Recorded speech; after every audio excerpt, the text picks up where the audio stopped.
A very good morning, all of you. Welcome again. Class 7th, subject Social Studies, Chapter 4th, The Delhi Sultanate.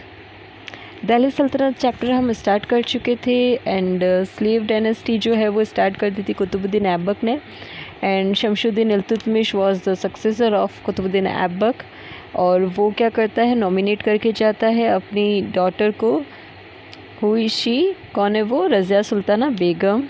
और रज़िया सुल्ताना बेगम जो है उसको मार दिया जाता है उसके हस्बैंड के साथ में ही। और फिर सक्सेसर कौन बनता है? नसीरुद्दीन। और नसीरुद्दीन क्या करता है, अपने साथ ही किसको बना देता है, अपने साथ में ही जो सारे चार्जेस होते हैं, जो एक्चुअल पावर है वो पावर उसको हाथ में दे देता है। किसको? और अपने father in law. And who was he was Ghiyasuddin Balban. अब गयासुद्दीन बलबन के बाद में क्या होता है, देखो गयासुद्दीन बलबन हमने देख लिया था। ये गयासुद्दीन बलबन के टाइम के कॉइन्स हैं जो उसने करवाया था। देखो ऑब्वियसली इस्लामिक रिलीजन से बिलोंग करता था वो, तो इसमें उर्दू लैंग्वेज में लिखा हुआ है, इस्लामिक लैंग्वेज है जो। गयासुद्दीन बलबन के टाइम के कॉइन्स हैं ये। नाउ आज एक नया टॉपिक स्टार्ट करना है, एक्सपेंशन ऑफ द सल्तनत। अब देखो सल्तनत जो है उसको बढ़ाना कैसे रहा, उसको बढ़ाने के लिए क्या करता है Balban. Balban was also responsible for the expansion of the सल्तनत। बलबन ज़्यादा रिस्पॉन्सिबल होता है किसके लिए? अपने ये जो एक्सटेंड करना है किंगडम को उसके लिए। ऑब्वियसली जब उसने पॉलिसी ले ली है, कौन सी? ब्लड एंड आयरन पॉलिसी, तो वो ऑब्वियसली किंगडम तो उसका बढ़ेगा ही।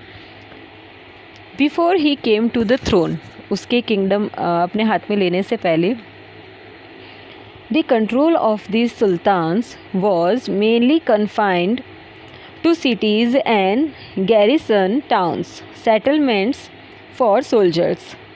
अब देखो कंट्रोल जो है बता रहे हैं किसके हाथ में था। कंट्रोल जो था मेनली सिटीज़ वगैरह जो थे और गैरिसन टाउन्स, छोटे छोटे टाउन्स होते हैं, सेटलमेंट्स फॉर सोल्जर्स। उसने क्या किया था, आर्मी अपनी स्ट्रॉन्ग बना ली थी और उन आर्मी के लिए अलग टाउन्स जो थे उसने एस्टेब्लिश कर दिए थे।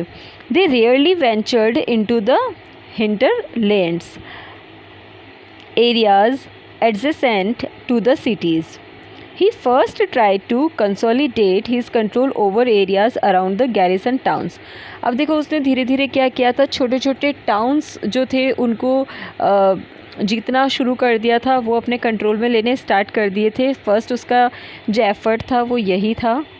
And he cleared forest areas lying between the Ganga and Yamuna rivers and give lands to the peasants for cultivation.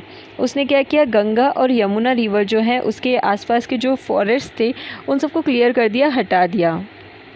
और अब देखो वहाँ पे हटाने के बाद उसने गंगा यमुना के बीच में जो रिवर लाइन थी वो भी उसने हटा दी। और वहाँ की ज़मीन ऑब्वियसली देखो वहाँ की फर्टिलाइज़र ही होगी लैंड, क्योंकि पानी के पास में है। कोस्टल एरियाज़ जैसे होता है वैसे ही है, लेकिन यहाँ पे ये चीज़ मैटर करती है कि जो गंगा थी उसका पानी अच्छा है, फ्रेश वाटर है, तो वहाँ की लैंड जो है वो अच्छी खासी फर्टिलाइज है और that is very useful for the cultivation. तो उसने पीजेंट्स जो थे उनको दे दी कल्टिवेशन करने के लिए। He also built many new towns and forts for his soldiers. अब देखो उसने अपने सोल्जर्स जो थे उनके लिए बहुत सारे टाउन्स भी बनवा दिए और फोर्ट्स थे वो भी बनवा दिए।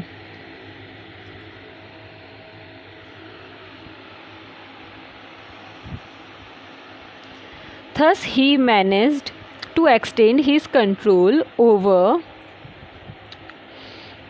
more territories. अब धीरे धीरे उसने क्या किया, देखो जो कंट्रोल था वो बहुत ज़्यादा टेरिटरीज़ वगैरह पे भी अपना करना धीरे धीरे स्टार्ट कर दिया था। Now Balban's idea of kingship. अब क्या बता रहे हैं, बलबन के जो आइडियाज़ हैं उनके बारे में बता रहे हैं किंगशिप के लिए। At the time Balban took over the throne of Delhi, the status of the sultans had suffered greatly. अब देखो जब उसने दिल्ली पे अपना कंट्रोल किया था तब जो था किंगडम, दिल्ली की जो पोस्ट थी, यानी कि दिल्ली की पोस्ट का मीनिंग होता है जो मेन वहाँ पे हेड की पोस्ट है, यानी कि किंग की है, वो बहुत ज़्यादा सफ़र कर रही थी। देखो सफ़र तो करना ही है, वीक सक्सेसर्स थे बलबन से पहले और रज़िया सुल्तान के टाइम में तो कंडीशन काफ़ी ख़राब हो ही गई थी। तो जो राजपूत्स हैं या दूसरे और भी हैं, देखो मंगोल्स भी आएंगे अभी, तो वो सब इंतज़ार ही कर रहे थे, तो थोड़ा थोड़ा अटैक करके वो डिस्टर्ब करते जा रहे थे। तो बहुत मुश्किल था वहाँ की किंगशिप को चलाना। They were reduce to the status of puppet rulers controlled by the strong Chalisa. अब जो रूलर्स थे वो किसके पपेट बन के रह गए थे? चालीसा के। वो जो चालीसा थे ना 40 पर्सन्स वाले, उनके कंट्रोल में रह करके अपना सारा जो काम था वो कर रहे थे, लाइक अ पपेट, यानी कि कठपुतली जैसे। Balban took many measures to restore the status of the sultans. Balban ने क्या किया था? बलबन ने बहुत सारे सुल्तानों का स्टेटस जो था उसको रीस्टोर किया।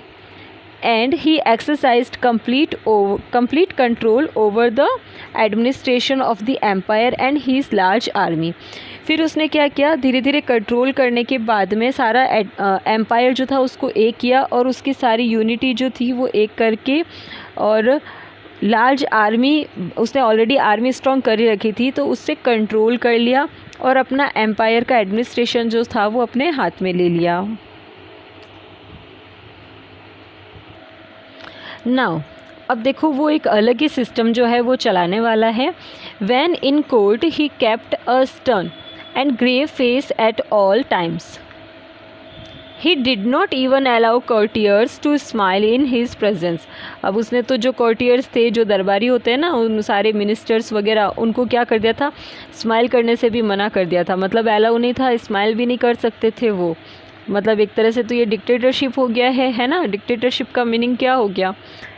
मतलब तानाशाह, यानी कि वो किसी को भी कुछ करने ही नहीं दे रहा है, किसी और को अपनी विश के अकॉर्डिंग ही चला रहा है। ऐसा तो किसी भी मोनार्की किंग में भी नहीं देखा था हमने।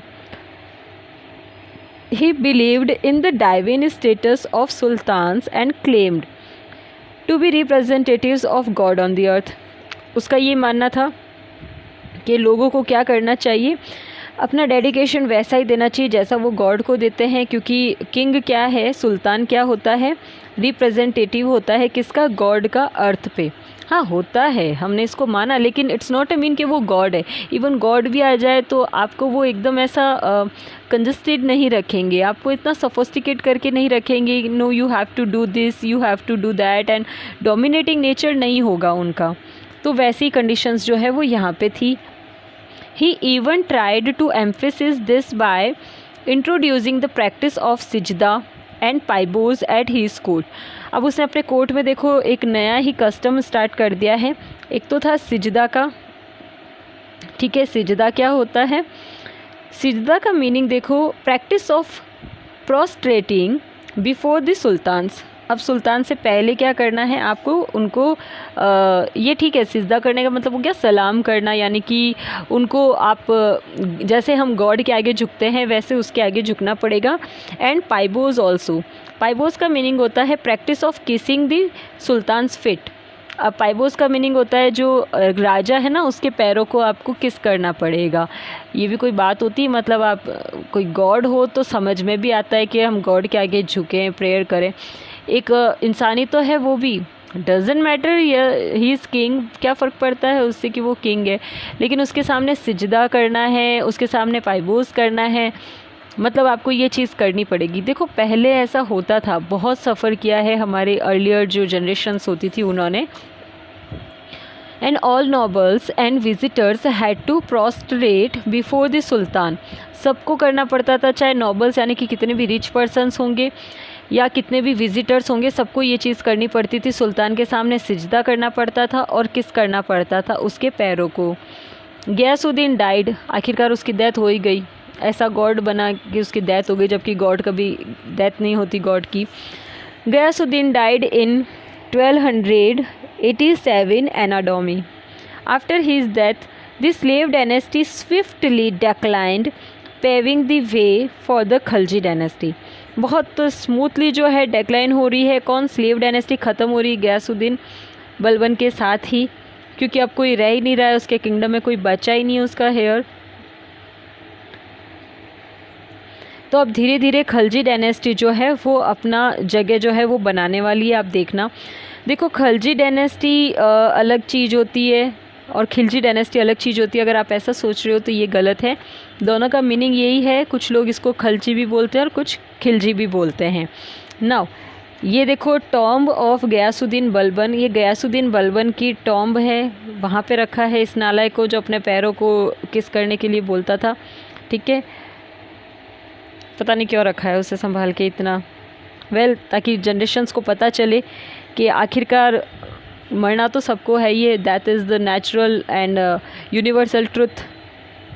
Now administration under the Mamluk sultans. अब ये ममलुक सुल्तान के बारे में बात कर रहे हैं। एडमिनिस्ट्रेशन जो था किन के अंडर में चल रहा था? ममलुक, यानी कि स्लेव डायनेस्टी जो है, ऐसे स्लेव गुलामों के हाथों में आ गया था। अब राजा रहा नहीं और कोई उसका हेयर है नहीं, उत्तराधिकारी है नहीं, तो किसके हाथ में आएगा? ऑब्वियसली गुलामों के हाथ में कोई ना कोई तो चलाएगा ना। The early sultans preferred to govern their kingdoms with the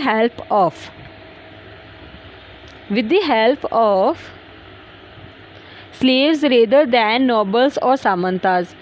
अब जो पहले वाले सुल्तान जो बचे कुचे थे थोड़े बहुत, जो अपने कंट्री को गवर्निंग कर रहे थे, वो कौन थे? स्लेव ही थे। और यही ठीक लग रहा था सबको, बजाय सामंता या नॉबल्स को देने के, क्योंकि सबको यही लग रहा था ये लोग भी क्या करेंगे? टॉर्चर करेंगे, जबकि स्लेव ऐसा नहीं करेंगे।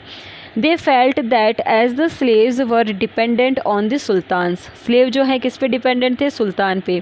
दे कुड बी ट्रस्टेड कम्प्लीटली, और उन पे क्या हो सकता है? विश्वास किया जा सकता है। Therefore the sultans especially Iltutmish appointed slaves bought by them for military service to govern had administrate their vast kingdom.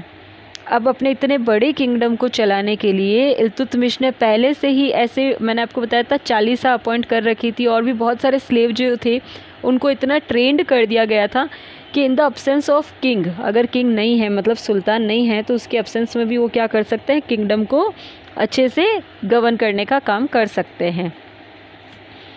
Now इस जो ये अलग से ग्रुप बना था, इस ग्रुप का नाम क्या था? These slaves were called band guns.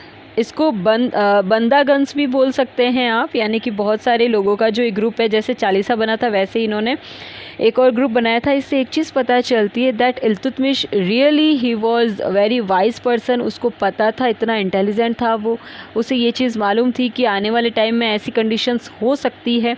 देखो ये तो होना वाजिब था, बिकॉज ऑफ क्या था? वो स्लेव थे, स्लेव डायनेस्टी थी। स्लेव डायनेस्टी को कभी भी कोई भी टेक ओवर कर सकता है ना। तो ऐसी कंडीशंस में उसने पहले से इतनी प्रिपरेशन करके रखी थी। तो अब जो ये बंदगनाज थे, इसकी सारी ये जब सिस्टम उसने अप्लाई करवा दिया था। Now the slaves were loyal to their masters. ये स्लेव जो थे वो बहुत ज़्यादा लॉयल थे, यानी कि किंग नहीं है फिर भी वो क्या करेंगे? किंग के लिए अपनी जो लॉयलशिप है उसको निभाएंगे। But not to their heirs and families. Slaves जो थे सिर्फ अपने मास्टर्स के लिए लॉयल थे, उनके फैमिलीज़ के लिए नहीं थे। As a result every time a new ruler came to the power there was a lot of conflict between nobles who were loyal to the old king and those who were loyal to the new sultan. अब ऐसे में देखो बहुत सी problems आ रही थी, obviously conflicts आएंगे, क्योंकि देखो हेयर कोई है नहीं, और यहाँ पे जो ये बंदागन्स है वो क्या कर रहे हैं? वो ऑलरेडी सिर्फ अपने जो मास्टर हैं उसी के लिए लॉयल हैं, उनकी फैमिली के लिए नहीं है। अगर कोई मास्टर है, अगर वो रूल कर रहा है, रूलर बना हुआ है, तो उसी के लिए रहेंगे। उसकी अगर फैमिलीज़ है तो उससे उनको कोई मतलब नहीं है। यहाँ नोबिलिटीज़ जो थे वो क्या चाहते थे कि कोई अच्छा पर्सन आके रूल करे। ठीक है, तो दोनों में क्या हो रहा था? कन्फ्लिक्ट्स हो रहा था, क्लश हो रहे थे दोनों के दोनों। और वो पहले से ही क्या थे? किसके लिए? ओल्ड जो किंग था उसके लिए क्या थे? लॉयल थे। The Mamluk sultans also gave pieces of land called iqtas. ये ध्यान रखना, इक्तास पूछा जाता है, व्हाट इज़ इक्तास? मलमुक सुल्तान यानी कि जो ये स्लेव किंग बने थे, तो इन्होंने क्या किया था? इन्होंने कुछ छोटे छोटे पीसेस जो थे ज़मीन के वो ऑफिशियल्स को दे दिए थे, और इसको क्या कहा जाता था? इक्ता कहा जाता था। अगर क्वेश्चन आ जाता है what is iqta, then you have to write the pieces of land called iqtas to their officials, जो उनको दी जाती थी। ठीक है ना। The officials who controlled iqtas were called iqtadars या मुक्तीज़। अब देखो जो ये लैंड को हैंडल करता था, यहाँ पे उसको दी जा रही है ना, तो गवर्निंग करने के लिए दी जा रही है, ठीक है। कल्टीवेशन करना है या टाउन बनाना है या जो भी करना है, तो उसको सिर्फ गवर्निंग करना है, एक मॉनिटर की तरह सुपरवाइज़ करना है। तो ऐसे लोगों को क्या कहा जाता था? इख्तार कहा जाता था या फिर मुक्तीस बोला जाता था। They usually controlled groups of soldiers. वो क्या करते थे? ऐसे ग्रुप होते थे सोल्जर्स के, उनको कंट्रोल्ड करते थे, मतलब कंट्रोल करते थे। हु हेल्प्ड देम, जो क्या करते थे उनकी, them conduct military raids and maintain law and order in the iqtas. वो क्या करते थे? मदद करते थे। ये इख्तादार्स जो है ना, इन इख्तादार्स की हेल्प करने के लिए जो सोल्जर्स अपॉइंट किए हुए थे, ठीक है, वो क्या करते थे? वो मिलिट्री होती थी और जो लॉ बने हुए हैं, जो ऑर्डर्स बने हुए हैं इख्ता में, उन सबको मेंटेन करने का काम करते थे। The Muktis took the revenue collected in the इख्तास as their salary। अब जो ये मुक्तीज़ होते थे ना, ये रेवेन्यू कलेक्ट करते थे और इख्तास लोगों से क्या करते थे, मतलब जो लिया जाता था उससे सैलरी जो होती थी वो भी उनको दी जाती थी। अगर वो गवर्निंग कर रहे हैं ना, तो उनको सिर्फ गवर्निंग करने तक ही मतलब नहीं है, उनको इसके बदले में सैलरी भी मिलती थी। और सैलरी में उनको क्या मिलता था? इख्ता मिलता था। इख्ता का मीनिंग क्या हो गया? जो वो रेवेन्यू कलेक्ट करते थे। Now they also used a part of revenue to pay their troops. The Muktis were constantly shifted and held इख्तास for short period of time. अब वो क्या करते थे? देखो यहाँ पे ऑब्वियसली अब जब उनको ज़मीन दे दी है, उनको कुछ राइट्स दे दिए हैं, एक अच्छी खासी एडमिनिस्ट्रेटिव उनको जगह दे दी है, तो अब वो क्या करेंगे? मिसयूज़ तो करेंगे ही, मिसयूज़ तो हो गई ना। This ensured they remained under the control of sultans. हालांकि ये चीज़ कंट्रोल में होती थी सुल्तान के, बट सुल्तान तो जगह जगह जाकर देखता नहीं था। आज अगर हमारे एडमिनिस्ट्रेशन वाले कोई भी कुछ करते हैं तो हमें उसकी इन्फॉर्मेशन रहती है, ठीक है। क्यों रहती है? Because of the media and social media. लेकिन उस टाइम में तो ये चीज़ें नहीं होती थी, तो किंग को इतनी जो है वो इन्फॉर्मेशंस नहीं पहुंच पाती थी। तो यहाँ पे क्या हो रहा है? यहाँ पे वो क्या कर रहे हैं? उससे रेवेन्यू ले रहे हैं। हालांकि उन्हें रेवेन्यू जो है सुल्तान को भी देना पड़ता था, लेकिन कुछ रेवेन्यू का कुछ पार्ट होता था जो वो अपने पास में रखते थे इख्तास को। As the sultans consolidated their control over hinterlands, they forced samantas to accept their authority. अब उन्होंने क्या किया? सामंतास जो थी उनकी भी ज़मीन जो थी वो अपने अंडर में ले ली और उनको अपना गुलाम बनाना शुरू कर दिया, डोमिनेट किया, प्रेशर डाला उन पे। They even allowed their subordinates to levy taxes on the people. अब उन्होंने क्या किया? सबॉर्डिनेट्स जो हैं आसपास के जो है ना, उन सब के, सामंत को तो सामंत की भी ज़मीनें ले ली थी सामंतास की। अब वो क्या कर रहे हैं? सब कॉन्टिनेंट्स जो हैं उनसे भी देखो टैक्स ले रहे हैं, लेवी टैक्स। मतलब आप हमारे पास में रहते हो, इसका भी टैक्स आपको देना पड़ेगा। मतलब इनका बस चले तो हर चीज़ के लिए टैक्स ले लेंगे। तो अब हमारा नेक्स्ट पॉइंट है the Khalji dynasty. Khilji dynasty और खलजी डायनेस्टी, ये हम देखेंगे in the next video. Till then take care of yourself. Thank you for the watching. ये याद रखना, खिलजी डायनेस्टी से दिल्ली सल्तनत में बिल्कुल एक नया चैप्टर एक तरह से स्टार्ट होने वाला है, ठीक है। Thank you for the watching.